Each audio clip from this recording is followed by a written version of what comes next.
hang on to your seat, baby, cause this one's a screamer.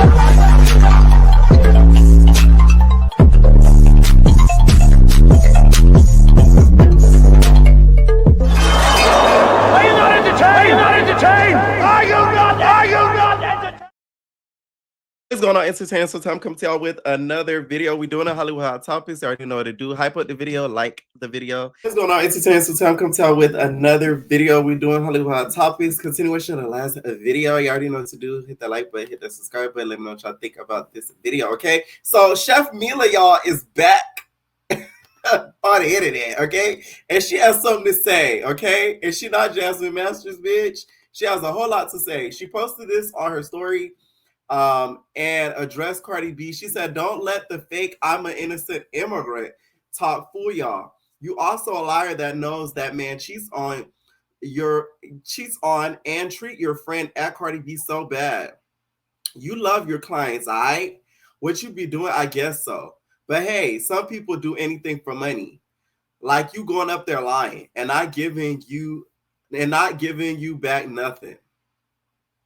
And then she also tagged Braided. So if you guys don't know, Braided is basically the woman who does Stefan's braids. Okay, this was the woman that they accused of having relations with Stefan because they felt as if her energy in the recent video of her doing his hair was an interesting energy, which I didn't think of that, to be honest. I don't think this to be the case. I think Chef Mila is very annoyed and irritated by the fact that she's still being painted out to be like a little bit of, you know, a slutty slush. You know what I'm saying? And she also posted receipts of text message threads that she has of this woman begging her to not be taken to court, I guess to be subpoenaed in this whole case. She said, I have proof for everything I say. Nothing is alleged. Now that's bold. I was going to let the courts handle it, but can't tell a soul bully me. And I'm done sparing everyone. Okay? And then she went off to do her chefly things, which is eat. You get what I'm saying? And dance and shake her ass. Now, the text thread ended up reading, saying, yes, she needs cash or Venmo. You sent them videos and photos saying nothing was wrong with me. I was regular. I called you while I was in the kitchen at 4:30. I never called you in the kitchen. Yeah, you set up here and had me going to go meet him, passed up all these messages. So the whole time, you never mentioned any of this. And then there's another text message where this young lady that she's accusing saying, hi, Mila, I was at work and now seeing your message. If you want to have a conversation, we can. I don't have Cash App. She can send Venmo, and then she put at the Venmo name. You said, what you said doesn't warrant a rebuttal. That's your feelings about the situation, and that's your prerogative. If you want to have a conversation, we can. The last time we spoke and you were venting, I felt you. Y'all, the text is so freaking faint, it's not even funny. I was asked to testify by his defense. So in this text thread, she was basically saying she was asked to testify and she wasn't really having it like that. So she felt as if, I guess, she knew more than she wanted to say. The whole thing is this whole situation doesn't make Mila any more credible. Her posting text doesn't make her any credible. I don't know why she continues to go down this path of like posting these receipts, because to be honest, a lot of this could have been used with the case, but because I would say this could have been used to say like, hey, he's trying to silence people that are aware of certain things. You get what I'm saying? It's just like, I just feel like it's a little bit too late. A lot of this is a little bit too late, right? Anyways, y'all, next thing I wanted to get into, y'all, is this Azealia Banks video. Y'all, we have seen Azealia Banks in rare form. Y'all, I knew Azealia Banks was going to be mad at this. She has since replied back, but there's this lady that goes by the name of Jodi. She's like a content creator. She goes around places recording like high celebrities and stuff like that. And she caught Azealia Banks lacking, y'all. Now, Azealia Banks looked like she just got left going down to the shoe, okay? And she got caught with the lights on and the lights were supposed to be off. Oh, you're so pretty. And what's your name? Azealia. What's your Instagram? It's okay. It's safe. I'm safe. I don't use Instagram that much. What about TikTok? Not really. I love your tattoos. Which one's your favorite? The heart? Well, I'm Jodi Jupe, and I photograph all, like Sabrina Carpenter, people like that. I get all the really cool singers. You're a singer, right? Do you want to sing me a tune, just a little tune? Oh, a little note? Anything come out of you? No? Are you a New Yorker? Yes. Were you born and bred? Yep. Oh, I love New Yorkers. I'm from Detroit, but I've been here a long, long time. So, anything you want to say to my followers? Not really. Okay. Is it too bright on your face? Yeah. You know why? Because it's so dark in here. My flash came on. Can you? Oh, I'm. Girl, what you trying to say? It was so dark in here, and you should still be able to view her, lady. Sorry. Can you do a 360 and turn around? No, I can't. No. Oh, the outfit's amazing. I love the T-shirt. Now, can you stop recording me? Okay, say hi to my followers. No. Hi there. Oh, you're so pretty. Now, Azealia Banks basically replied back to Jodi and said that she'll slap the fire out of Jodi's mouth if we don't stop gassing the fact that she was put on 4K getting caught lacking the way that she was, okay? Which, as much as this is funny, it's really invasive. And to be honest, it's giving setup because how did they know? How did she know you were going to be at that location and where to exactly catch you off guard? So what are them little white gears that you hanging out with Azealia Banks is not your friend, to be honest, because it gives a whole setup to me. My anger, because I don't know who this woman is, and y'all making me want to punch her. Like y'all really making me just want to like knock the shit out of this old ass lady. Please leave me alone, y'all. Like for real. I'm really asking, like, please. Enjoy the video. I know, like, enjoy the video. But like don't rile it up. Bambi Bella the ball, Bambi Bella the ball. There we go. Okay. You should have said, you know what I heard the other day? You know what one queen told me the other day? She told me, Miss Thing, you think you're fierce? I said, of course.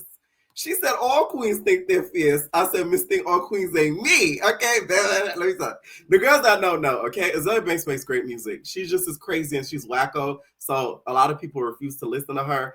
But she's a great artist. She makes great music. The reason why this has went viral is because Azealia Banks be popping it on Twitter. So for her to be looking not 100% up to par, I feel like was a little bit embarrassing to her. You know what I'm saying? Because you could tell she wasn't pristine and with the makeup and the aesthetic on that day. You feel me? So this lady catching her lacking like this, I would have been pissed as much as she was. Okay? Because a lot of us that are not familiar with her, like I am, some people are like, oh, this is the lady behind the tweets. This is the bully. Oh my God. Azealia Banks, though, she needs to not take it too serious. You talk too much crap to be sensitive, babes. No shade. You know what I'm saying? Not every day, you just gonna look beautiful. Some days you are going to be caught laughing. That's just life. You know what I'm saying? So her coming on the internet saying she finna slap out that old lady, she making it a big to-do, a bigger to-do than she even realizes. So she might want to pipe down because the last thing you need is this lady saying that you're threatening her online. She has proof of you threatening her online. You knock her out, and then she's suing your ass. You know what I'm saying? With the light on. I'm just saying.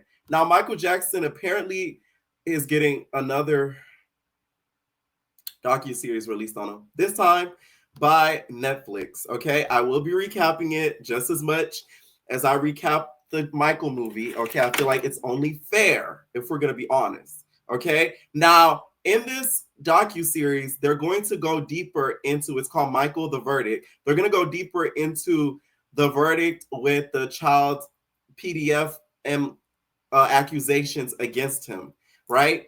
They show a lot of the people that were the jurors in this situation, the prosecutors, the defense. So I guess it's going to go into more detailed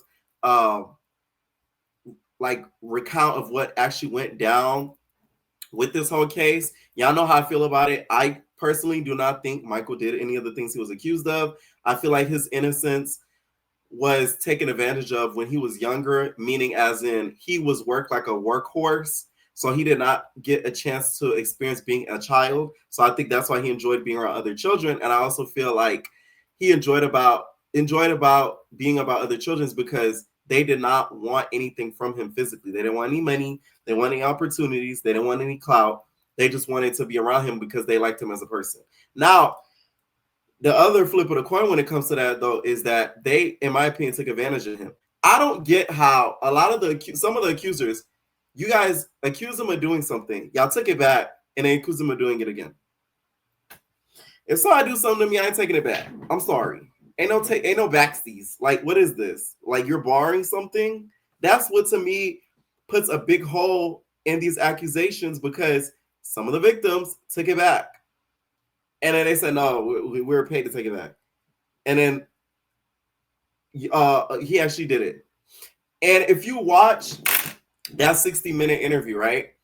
Two of the brothers, right? They were talking about how Michael had this situation, this word called the booty rub. I think they called it the booty bubble or the booty rumble, something like that. The stories just sounded too rehearsed. It's like they sat there together and said, oh, let's call what Michael did to us the booty rumble. And then they both said it in a roundabout way, the same way. I don't know. It's just that whole situation to me, I feel like it's so shisty. And the fact that they're releasing this in June is even shistier. Y'all never let this man rest when it comes to, you feel me? Like when it comes to when he passes. And death, y'all still giving the man hell. Ain't that something? And I wonder why Janet didn't want to be a part of that freaking movie. Because she's just tired of it, okay? Tired.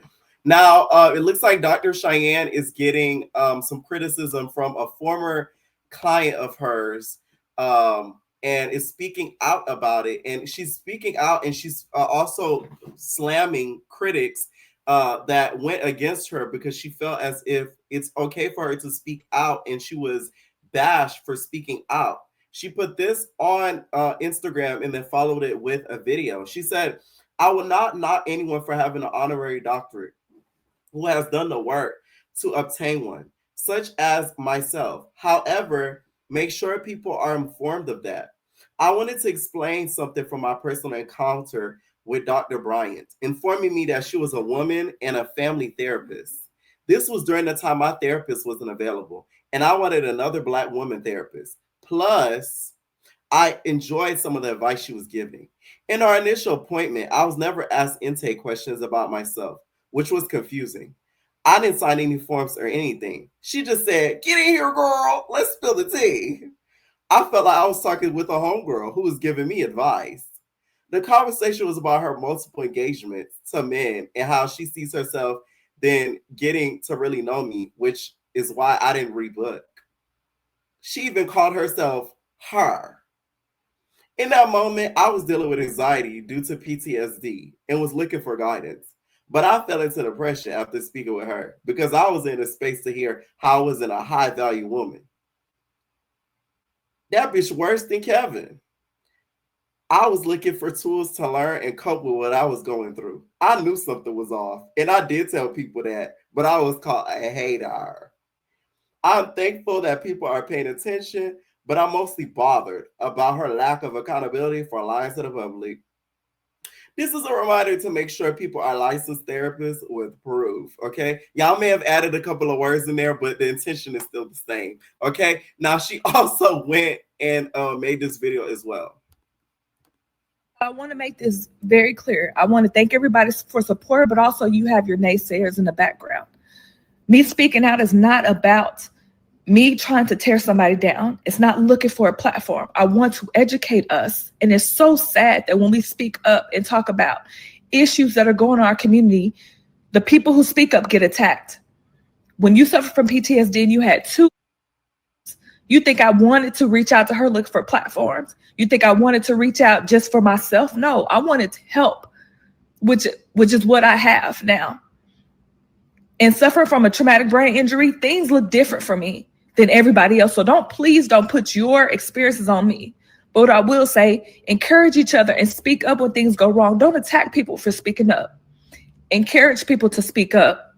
You guys be blessed, but this stuff, we have to start taking care of each other and stop hurting each other. Now, I've seen a lot of debate about, white people do it all the time, blah, blah, blah. We need to stop doing that. And I'm going to tell you why. This is a different situation. This is medical. Mental is also medical. A lot of people don't realize that. Okay? Mental is also medical. So that's where this plays into a whole different monster. So for the people saying that, I kind of wish they would kind of shut the hell up, because although I do understand that point, this isn't the same scenario. The scenario I feel like that should be used when making that point is Stormy, because there's a lot of white people that do a lot of high-level marketing, multimedia marketing that she does, MLMs, oh yeah? And they don't get near as much hate, and they damn sure didn't get investigated by the FTC. But y'all don't like Stormy, and she ghetto and ratchet, so we're gonna laugh and key at her. This isn't the same situation, because if she had a session with her and that caused her to be even more mentally unwell, that's a problem, because people that don't do therapy a lot, they don't know there's certain things that is just proper protocol, such as intake questions, right? So people that have worked with her that may not have known that, they may have thought something is wrong with them. Whole time, she's not doing it according to the book, her sessions, because if you guys don't know, she has now copyrighted, well, not now, but she has in the past copywritten her name, Dr. Cheyenne, to where it's for entertainment. But if it's for entertainment and they're life coach sessions, they're not legal therapeutic sessions that you could get on a website like a BetterHelp. So that's where the issue lies. So I kind of hate when people make that as a point, because it's really not. Somebody else who spoke about Dr. Cheyenne is Evelyn. So if y'all remember, of course, Dr. Cheyenne was on Basketball Wives, and Evelyn was confused to the fact as to why would a professional doctor want to get on Basketball Wives. Now, she also says in her podcast that there was things cut out from the season from where Brooke Bailey from Basketball Wives apparently questioned her validity as a doctor even harder than what was shown, which bothered me, because VH1, you guys cut out a story that you guys could have been ahead of. So instead of you guys letting it truly play out, it was probably cut out, and hopefully not by Dr. Cheyenne. Because if it was by Dr. Cheyenne, you real scandalous for getting that cut out the way that you did. So I find that very interesting that was made a point on this podcast. She talked about it on the Drop the Low podcast that she has with her daughter. This is where Evelyn talked about it. So make sure y'all go and check that out if y'all haven't. Okay. Next I want to get into, y'all, is Borilla. So Borilla, you guys, y'all, she might be at this point probably gonna end up with a hit record. The way this industry going, all you need is some clout, some messy business, a little bit of a beat, and be a little bit entertaining, and you're a star. Okay. I'm telling y'all, the value of a celebrity now has devalued over these years extremely. It's now to the point where what's considered a celebrity now is way less of a requirement than it was, let's say, 2010, 2009. Okay? She made what she calls a diss track towards Glorilla, but that's 2 times. Lotto, Gloss. Bitch, What's your real beef with Glow? shit, I don't even know. How did all this get started? When she got signed to God, She said she got reasonable accusations. about what situations? Allegedly, you pulled the gun. We got to find out one. So what you saying is she lying? She kept on running up trying. So what you mean? No shots got fired? Made a threat outside. I ain't gonna lie, Glow. You gotta put a gag order on her. You gotta put a cease and desist on her. Cause I ain't gonna lie, this don't sound bad. Sorry. Okay, sorry. You know what she sound like? She sound like what's his name? Ooh, what's that man name? She sound like Mike Jones.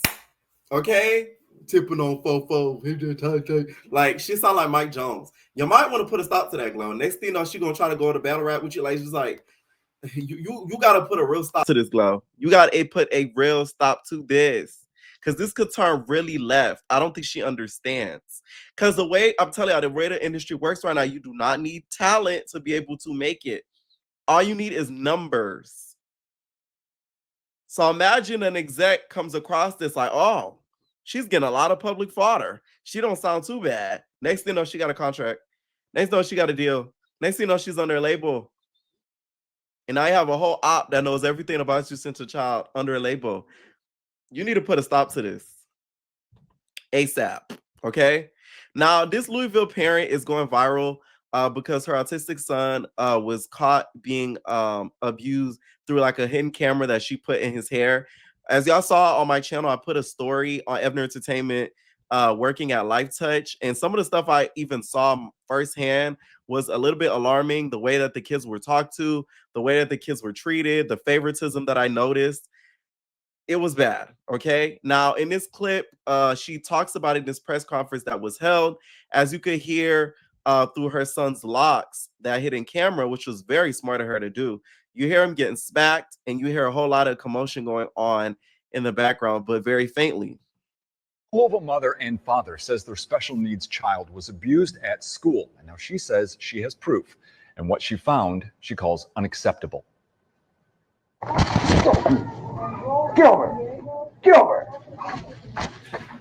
This video from May 13th, taken from a hidden camera placed between the dreads of Samaj Lee, an autistic special needs student at Field Elementary. Samaj's parents said for months they'd received phone calls and complaints about his behavior, which seemed unusual. As his mother, I knew in my heart something was not right. The boy's mother then took matters into her own hands. I ordered a camera to be my son's eyes, his ears, his voice. On this video, a woman mentions how she's leaving the room for a minute while another staff member remains in the room with Samaj. And then you can hear the staff member firmly talking to him, followed by a series of noises while Samaj's head moves around. Get off of me now. Get off of me now.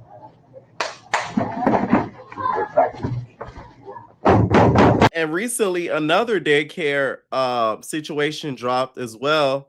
With this time, it was two women that were abusing this child. One even bit the child. Now, this one was in Georgia. The first one I showed you guys was in Louisville. As she goes, I'm not going to continue it. She ends up biting him, and then the lady that you see standing up goes over. As she leaves the room, it ends up kind of giving him like a slap. Things like this, it will never compute to me. Why would you go and do a job dealing with kids, knowing kids sometimes have things that are considered special needs, behavioral issues, if you know you don't have the patience for it? I just don't get it. That's like me going to be a bus driver knowing kids get on my nerves. Why would I go and do that? That just like it just doesn't compute to me at all. There's so many jobs and stuff out there that does not involve something that you may get irritated by. Why go for that one? I know it's a bad inflation right now. Jobs are scarce, but it's just like those type of jobs for one are not easy to get. So you really do have to go out your way to be able to get these type of jobs. And it's scary for parents that can't afford to have childcare done because these are the type of people that they're leaving their kids in the hands of. I'm telling you, Life Touch really changed my view on how a lot of these daycares, these preschools and stuff are ran, because I thought they were a little bit more professional, but y'all, that is not the case. So I just hope that the parents that do like that are placing their kids in these daycares and these preschools, like they kind of know and do their research, because I'm telling you guys, it is not what it's cracked up to be. Okay, these schools will look great on the outside and the reviews and all of that. Whole time it's a whole lot of effort going on up in them schools, because a lot of the times too with the reviews, what they'll get is they'll get the people in there to make accounts to drop great reviews. Whole time, a lot of the bad reviews are real customers. So that's the trick that they don't tell you guys, that they don't tell parents. Well, that not they don't tell parents because they don't tell, but like parents do not know of those fake Google reviews. Oh yes. Anyways, Rich Homie Quan's team is dropping post-mortem music video where he is AI, okay? And some people are giving his team and his fam backlash over this, and some people don't see a problem with it. To me, I don't see a problem with it. And the reason why is because if you have an issue with this, you should have an issue with the post-mortem albums that are released. If Michael Jackson had this post-mortem album released after his death, right? And most people didn't find an issue with it because we wanted to enjoy what was coming. Then how could you guys find an issue with something like this where at the end of the day, his family is still getting fed from this? Is it weird? A little bit. I'm not gonna lie. I always find it weird when like people do like videos of somebody or like an animation of somebody pops up or 3D animation of something pops up of somebody that's no longer alive. I always find that awkward and weird. No lie. Like it's odd. Okay. So I'm one of them people that does think like that. But I do feel as if it's not wrong because now we're in the day and age where AI is now taking over. So if he could feed his kids and his family from his music still post-death, I would think that's what he would want. Team took to X with the announcement saying that the music video will be released at midnight. The video shows clips of what appears to be an AI version of him and even shows him walking around a gravesite, which some people are saying is completely out of pocket. Of course, this caused for a lot of conversation, so some people are saying that this is disrespectful and that rich Homie Quan deserves to rest in peace, while others feel like this could be a new way to keep an artist's legacy alive. And his Okay, I feel like it is a new way to keep it alive. Okay, like to me, AI should be used in forms like this. They shouldn't be used to make new artists. Now that I don't like. I don't give a fuck what nobody says. I do not like that. I'm sorry. I don't like that at all. I feel like it is a robbery. It is pure robbery. Okay.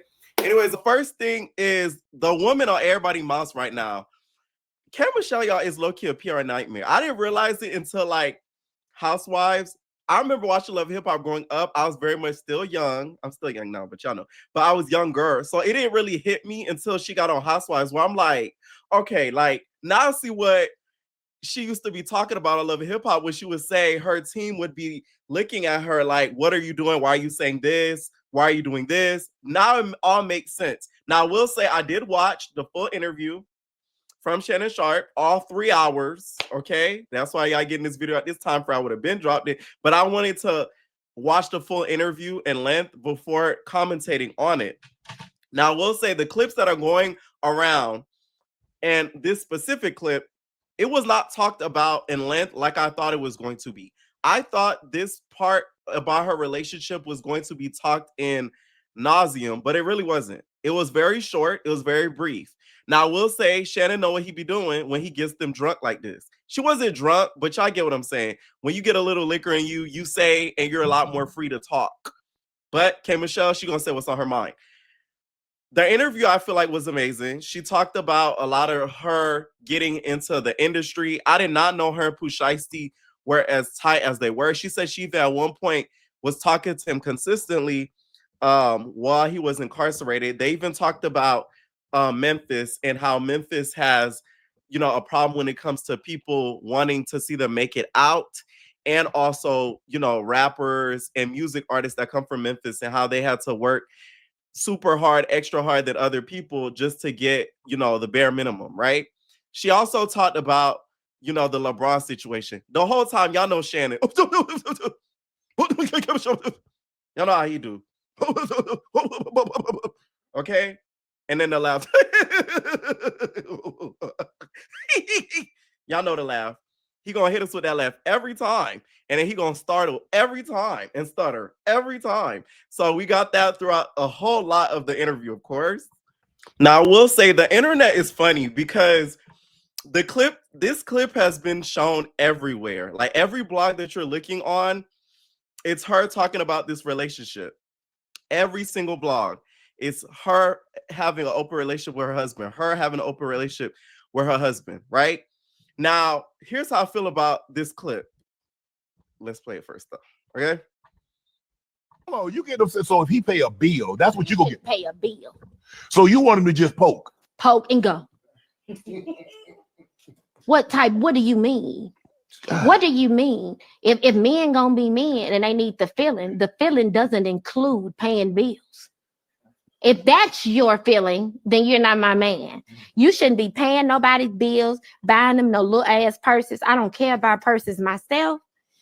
Most likely they're singing my songs in the mirror and they're telling their friends that they was humping on my husband as they sing the songs. The last thing that you was going to do is sit up here and pay a fan bill, because I already do it. I already paid the fan bill. I've been doing it for over 6 years. I get up every week and pick a fan bill to pay, and I don't have to publicize. Okay, here's how I feel about open relationships. I never been a fan of it. Okay, just because I'm gay don't mean I don't got no morals. Oh yeah, I never liked it. I never got it. I feel like it's stupid. I feel like it opens the doors for so many problems. Meaning, as in, the person actually catching feels for the people that they're sleeping with, STDs, financial issues in the future, because you don't know what that person is giving that other person that they may be sleeping with that you may or may not be aware of, if they're telling you or not. And a list of other reasons I can't think of right now. I just do not think it's smart at all. That's just my opinion on open relationships. I just feel like you should be enough for that one person that you want to be with. I don't get it. It does not make sense to me. To me, it's just dumb. Okay. And then another thing too is, K Michelle, did you not just see what happened to Candy?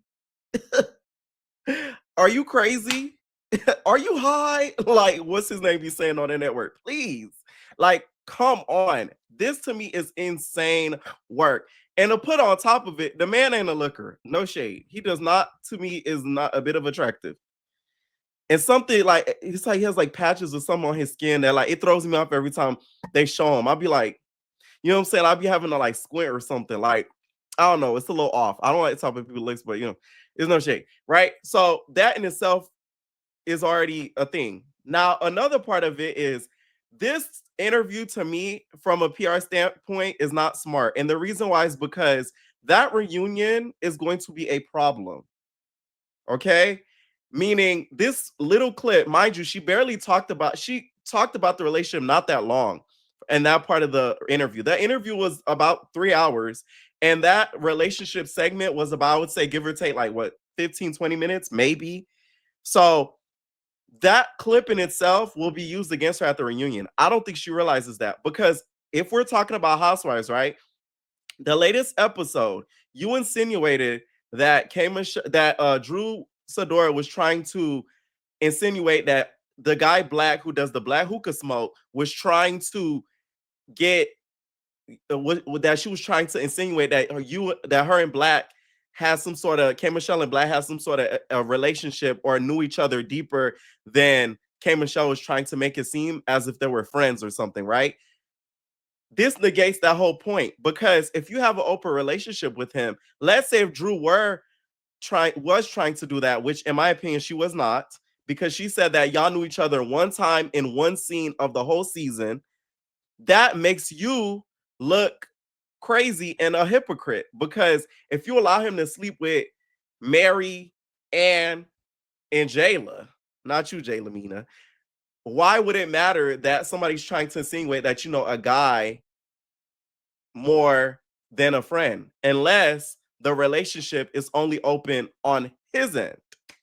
Because this conversation went further during the interview. And by the way, just a preference for y'all that's new to the channel, I'm a big K Michelle fan. And in regards to her music, especially, I like her music. Some of the stuff she does, I do not agree with, and I don't think it's smart. And says, I don't agree with either, and I don't think it's smart, right? But her music, huge fan. And I'm a K Michelle fan where I know her songs that haven't went viral. Like, I'm talking about like the how do you know that you give him everything and you still made a mess of me. Okay, it's like a jungle sometime that make me wonder how I keep from going under. Like, I know her stuff that's not mainstream. That's how you know somebody a real fan or not somebody music. If they don't know the non-mainstream songs, they're not a real fan. They just know, oh, I like Very Special People. That ain't even her best song. And that was so mainstream and commercial. I don't even like that song, to be honest. You get what I'm saying? So it's just like, I'm a real K Michelle fan. So I can talk about it. Okay. I feel like her saying that part is going to bite her ass at the reunion, because Drew will have every point at that reunion to ream you for basically coming up there and saying that you're in an open relationship, and then you're trying to make it seem as if that Drew is trying to make you look like you're cheating or something when you allow your husband to openly sleep with women. And once again, to go back to that point, during that part of the interview, she says that she would watch her husband sleep with another woman. So Shannon was like, would you let him do the same thing? No. You know, he did one of those, right? So he's like, you would let him do the same thing too? No, as a man, I wouldn't do that. I wouldn't do that. No. You know, right? So basically, she was saying that she doesn't know if he would be comfortable with watching her sleep with another man, which to me goes back to the earlier point. So that means that it's given that the relationship is only open on his end, not her. So that in itself is to me very problematic, because if we're gonna be open, we need to keep the door wide open.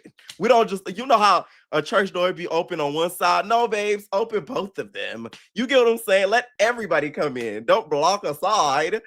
That's how I feel. So that in itself, I feel like is very problematic. To me, somebody who has an open relationship kind of shows that like you have not the highest self-esteem and you don't love yourself as much as the next person would want a committed, loyal relationship, because either way you look at it, they're going to cheat regardless. So it's like, why would you want to willingly know that a woman that just enters a party be like, oh yeah, I just slept with him last night, he got a big old... That is crazy. I'm sorry. And another thing too, I hope Kay is on prep. You are living in Atlanta. Let's keep it a buck. And me saying that is not me insinuating that he's sleeping with men. I'm talking about sleeping with other women, and you don't know what other women that, you know, she's been with, and other men that the woman has been with. Y'all get what I'm saying? Like, that in itself, I hope she is on that. Okay. Now, I'm not a big fan of Tamar, but one thing that I love is the fact that she pushes out the message of prep, because I feel like it's extremely important. Okay. Once I do become big, that's one thing I will very much push. Okay. As somebody who's on it, that's something I very much push out there, because you did never know what people are doing nowadays. And to me, I feel like condoms are just not enough. Okay. Because they do bust. So why would you want to even risk that? So that's what I thought about that portion of the interview. Now, when it comes to the interview in general, I feel like it was really, really good. Like, one thing about Shannon, he knows how to be very personable with his guests. That's one thing I like about his interviewing style. It doesn't seem like an interview. It more so seems like a conversation, which I really do love. The fact that it flows so easily. It flows so like nicely. K Michelle funny too. I low-key think that she wanted to ask him, do you like men? I'm sorry. Because the way she was like, what's your type of a woman? You like the personality? When a woman says that to a man, that's basically them saying that I think you don't just like woman. No shade. If a woman ever says, okay, if they ever say, I'm checking to see if my mic not messed up, y'all, because I'm not putting my headphones on today. If they ever say, okay, that you like women based off of their personality, they're insinuating that you may not like, the opposite sex. Because a usual man will, of course, like a woman first off of looks, then personality, because you look at somebody before you get to know them. Hello. You get what I'm saying? So that's what I thought about that portion. They did talk a little bit about Love and Hip Hop and all of that and how it came about. And she talked about how, Jocelyn, even though she doesn't agree with some of the stuff Jocelyn does, but how she loves the fact that Jocelyn kind of made her way out of nothing and pushed forward, because when she first came on the show, she wasn't getting paid a whole lot. So she gave Jocelyn her props for that. All right. Now, earlier in the interview, before it got to that whole dating section, it was a whole lot just about Memphis and just a whole lot about her career getting into the industry and how all that came about. And they did not get into Memphis part of it, which I found very interesting. But of course, this also led into the dissing of Tamar. Okay. And she said that she would do a versus with Tamar. Who I think is going to win in a versus with Tamar? Oh, I think I should do a versus. You gonna go up against? Probably the Muppet. But I mean, who the supposed to Muppet? be so much. I'm not. I will not. I'm. She supposed to be so much better than me. She as an elitist and black person, she's so refined. But she's the one with teeth knocked out, sleeping with married men. Not me. I don't know who you talking about. Not me. But I'm low level, low class because of your family. Okay. And what's so funny about Tamar and K. Michelle? They're very alike, more in personality than ever. I, for one, prefer K. Michelle's music. And the reason why is because she's a great storyteller. Take that as you will. Okay. She's a great storyteller. She really is. And that's what I appreciate about her music. One song that I really like that she's done is Judge Me. I really like Judge Me because, to be honest, that song could really be used as like a little bit of a gay anthem, which I feel like she's slightly implied throughout that song.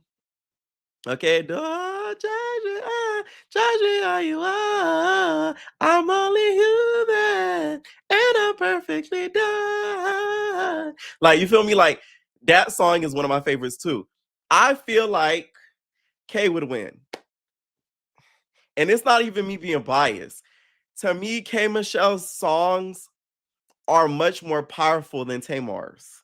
There are certain songs, if she played, even if the audience never heard it before, they'll be like, oh, because the problem with K. Michelle is a lot of people do not give her music a chance, for the ones that don't listen to her on a regular, because of her media perception. So we see all the drama that she's doing now with this press run that she's going on. Very, very good press run, I will say. Okay. In regards to the media fodder. Now, some of the stuff she's saying, I don't think she should be, because it may backfire her Bravo wise on that reunion stage, a la that relationship. But when it comes to the fodder of everything, that's everybody what everybody is talking about right now is K. Michelle, K. Michelle, K. Michelle. K. Michelle, K. Michelle, K. Michelle. That's all we're talking about, if we're gonna be honest. So it's like she really doing her big one when it comes to, gaining that attention. Because not all press really is good press in the grand scheme of things, especially when you're trying to promote yourself as a person, as a musical artist. Y'all saw what I talked about on that last video with Lyrica, where Lyrica talked about the fact that once she got off of a show, the amount of opportunities that she was getting was not the same, especially for a musical artist, because the more visible you are, the better the label likes you and the better these sponsorships and endorsement deals come in. I do feel like she would win in a versus with Tamar. I don't care what nobody says. I feel as if she'll win. Okay? Her songs are more powerful. Now, Tamar has a little bit more recognizable hits, of course. But if we're going to put, to me, project at the project, Kay gonna take that. She's gonna take that. Okay. That whole anybody want to buy a Heart album clears, I feel like, a lot of Tamar sets. It's no shade. It does. It does. It does. It does. It does. Okay. Now, she did do another interview with another platform where she basically said F Portia, and Portia was trying to revive these smelly cat rumors. Now, this is where K. Michelle starts to lose me. You, at this point, are making it relevant. I forgot about this whole Punani thing and Angela Yee getting the head turn until she kept reiterating it and bringing it up. I literally forgot about it. So it's like, you're making it a bigger thing. And I don't think she's realizing that. Like, you're making it a big to-do, girl, like you are. You are. Like, in my opinion, let's say if she was going to reveal the situation on a later date, right? Because she's holding it like a whodunit. Why even bring up the situation specifically? You could have left it general, as in she's trying to dig up bad information about me. But the fact that she's bringing up the fact of the smelly cat thing with the Mano situation, that tells me that she is still not over it. She's still traumatized by it. And she still holds a lot of resentment towards the whole situation because she pointed that situation out specifically and made it public. More than Portia ever did. And it's making me mad because y'all know I'm not a big fan of Portia. I'm sorry. Y'all know this. The entertainers know this, okay? I see straight through her, okay? It'd be a whole lot of hoopla with her and a whole lot of lies and a whole lot of jumping around and accusations and BS. And some of y'all just love her because she's so funny that y'all don't see through that. I'm the type of person I think very like meticulously. I see straight through that BS. I see it. She's not the most truthful person. We've caught her in so many lies. Okay. But this situation, I feel like, I'm not saying I'm siding with Portia, but K. Michelle's doing the most. And the way that she laid out the situation to me was not smart in the grand scheme of things. You know, and where are things now between you and Portia? Because I saw the response. Really? Really? Is that how you feel? Why you had to respond like that, babe? Has it gotten to that point? Man.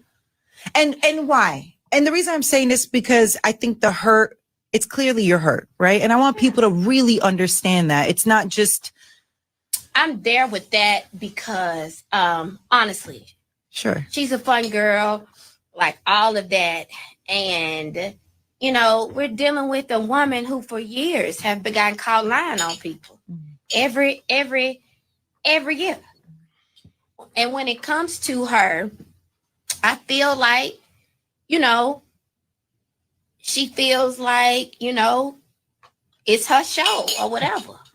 I never play with line. I never play lie and leader games. You know, like you're never gonna have me fall in line. You're never gonna make me. And by the way, is it Portia's show?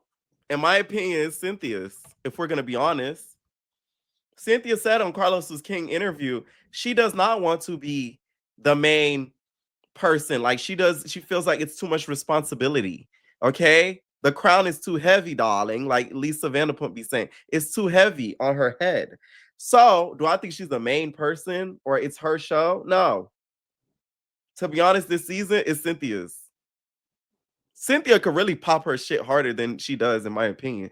If we really gonna keep it back, okay? That is her domain, if we're gonna be honest. She can really be needy if she wants to. Andy loves her too. You get what I'm saying?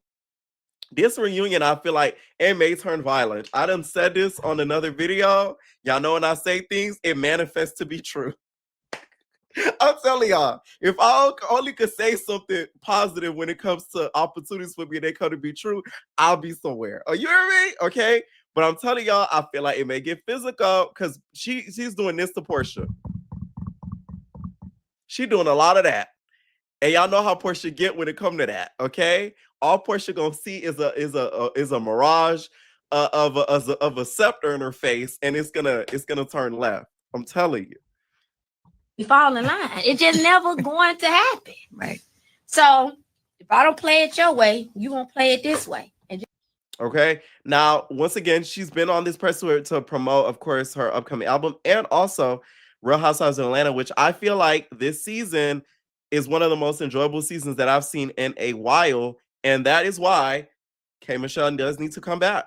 Okay. Now, I said at first I don't think so, but with all this media fodder, they would be a fool not to bring her back.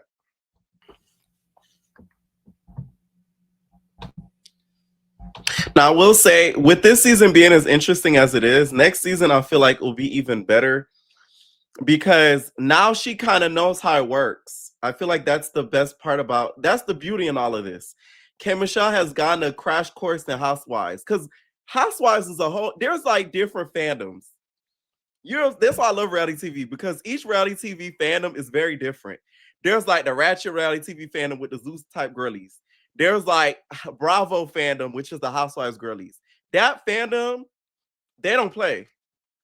You have to know what you're talking about when it comes to that fandom. Like, don't ever think you can like, just, nah, babe. That fandom, they don't play. You got the competition fandom, the Survivor Big Brother fandom.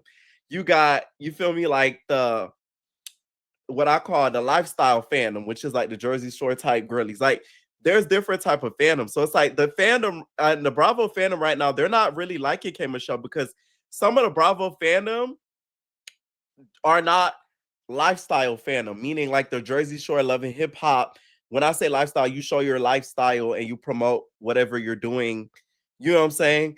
They're not familiar with they're not familiar with the lifestyle type of fandom, the Bravo fandom. So some of them this is their first time really getting to know who she is. So it's rubbing them the wrong way because she's uncomfortable, she's a little awkward, she's not coming across as the K that we have watched on Love Hip Hop. So now that she's had this crash course, we need her to come in as herself and more comfortable. And please stop playing whodunit. We don't need any more clues. If you hear something, say it.